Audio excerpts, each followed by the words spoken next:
کو ایک صحابی تھے جوان 12-14 سال عمر, عشق لگا سی کھیڑا کھیڑ دینوں, 12-14 سال عمر تو ہر وقت حضور کے پاس رہتے تھے. صحابہ کہتے ہیں ہم نے سوچا ہر وقت ہی رہتا ہے. ایک دن نبی پاک صلی اللہ علیہ وسلم نے کہا ان کو ذرا بتاؤں تو صحیح ہے مجھ سے پیار کتنا کرتا ہے. صحابہ کو تجربہ کرانے کے لیے حضور نے اس سے کہا مجھ سے پیار کرتے ہو؟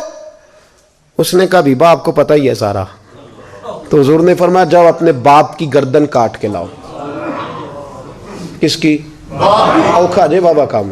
ہاں اپنے باپ کی گردن کاٹ کے لاؤ. 12-14 سال عمر, چھلانگ لگائی. مسجد نبوی کے دروازے پر مولا علی شیر خدا کھڑے تھے. ان کی گردن میں تیر کمان تلوار تھی, کھینچی تلوار. اور جب دوڑے نا جذبات میں تو حضور نے فرمایا اسے پکڑ لاؤ, اس نے سچ مچ کاٹ کے لے آنی ہے, لے آؤ پکڑ کے. عاشق نزاکت جانتے ہیں. حضرت طلحہ بن برا بیمار ہو گئے. بیمار, دن میں 2 دفعہ میرے نبی تیمارداری کرنے جاتے تھے. 2 دفعہ. اللہ کرے وہ بیماری میں ہی آ جائے. چر ہویا مینو ترلے لیندیاں کدی موڑ میرے ول واگاں, خواب میری وچ ایک وار جہاں میں ساری عمر نہ جاگاں. نبی پاک صلی اللہ علیہ وسلم 2 دفعہ تیمارداری کرنے جاتے, 2 دفعہ دن, 2 دفعہ حضور پتہ لے. ایک دن حضور شام کو گئے, ان کا ماتھا چوما تو حضور کی آنکھوں میں آنسو آ گئے. پھر میرے حبیب پاک نے ان کے والد کو کونے میں بلایا, کوئی بات کہی, باپ بھی رونے لگے. حضور نے پھر پیار کیا, چلے گئے. حضرت طلحہ اپنے ابا جی سے کہنے لگے حضور کیا کہہ کے گئے ہیں؟ کہا بیٹے کچھ نہیں. کہا نہیں مجھے بتائیں. کچھ نہیں, رشتہ ہی بڑا نازک, نہیں بتائیں. تو باپ نے سر پہ ہاتھ رکھا, کہا حضور کہہ گئے ہیں تو آج شام کو فوت ہو جائے گا. اور جب حضور نے کہا جب اس کا انتقال ہو جائے تو مجھے خبر کرنا.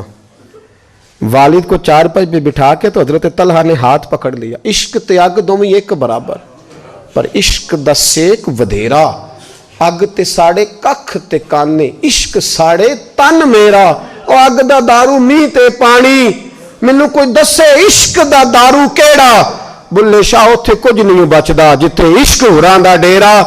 ہاتھ پکڑا باپ کا اور کہنے لگے ابا جی ایک وعدہ کرو, رات کو جب میں فوت ہو جاؤں تو نبی پاک کو اطلاع نہیں دینی, خبر. کہا بیٹے حضور کہہ گئے ہیں دینی ہے, تو کہتا نہیں دینی, کیوں؟ عاشق نزاکت جانتے ہیں. اگرچہ 12-14 سال عمر تھی پر عشق پکا تھا نا, نزاکت سمجھتے تھے. کہنے لگے ابا جی جن گلیوں سے حضور نے گزر کے آنا ہے وہ یہودیوں کی گلیاں ہیں, ایسا نہ ہو میرے جنازے کی خاطر حضور گزرے اور کوئی میرے نبی کو تکلیف دے دے, اس لیے خبر نہیں کرنی مصطفیٰ کو, آپ جنازہ پڑھ کے دفنا دینا. رات کو انتقال ہوا, باپ نے جنازہ پڑھا, دفن کیا. سارا کچھ جاننے والے رسول آئے. کہا مجھے بتایا کیوں نہیں؟ عرض کی محبوبہ, کہتا تھا حضور کو تکلیف نہیں دینی, میری ذات کی خاطر تکلیف نہ دینا, نہ کوئی یہودی تکلیف نہ پہنچا دے, گلیاں یہودیوں کی ہیں, قربان جائیں. ساری دنیا روضہ رسول پہ, اور میرے رسول نے فرمایا مجھے بتاؤ اس کی قبر کہاں ہے. ساری دنیا روضہ رسول پہ, اور نبی پاک اس غلام کی قبر پہ کھڑے آنسو بہ رہے ہیں. صحابہ کہتے ہیں ہر قبر پہ دعا یہ ہوتی تھی یا اللہ قبر کشادہ کر دے, یا اللہ اس کا حساب آسان کر دے.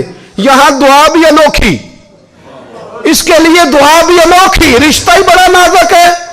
میرے نبی پاک نے دعا بڑی انوکھی فرمائی, کہا اے اللہ جب میرے طلحہ کی تیرے ساتھ ملاقات ہو تو ذرا اس سے مسکرا کے ملنا, وہ تیری شان کے لائق ہے, ذرا اس سے مسکرا کے ملنا. کہتے ہیں وجد ہو گیا طاری, اس لیے کہ جو رشتہ نبی کا امتی سے ہے اور امت کا رسول سے ہے اس کی نزاکت کو صرف غلام جان سکتے. غلام جان. میں نے پچھلے جمعے بھی کہا تھا, مجھے ایک شخص کہنے لگے آپ بتیاں لگاتے ہیں, جھنڈیاں لگاتے ہیں. میں نے کہا بس نہیں چلتا, ہم تو تارے بھی لگا دیں, ہمیں ہمارا پتہ ہی نہیں. میرا دل کرتا ہے گلی گلی پھروں اور یہ نعرہ لگاؤں, جان ہے عشق مصطفیٰ روز فضو کرے خدا, جس کو ہو درد کا مزہ وہ نازے دوا اٹھائے کیوں, اور پھر کے گلی گلی تباہ ٹھوکریں سب کی کھائے کیوں, اگر دل کو یہ عقل دے خدا تو تیری گلی سے جائیں کیوں.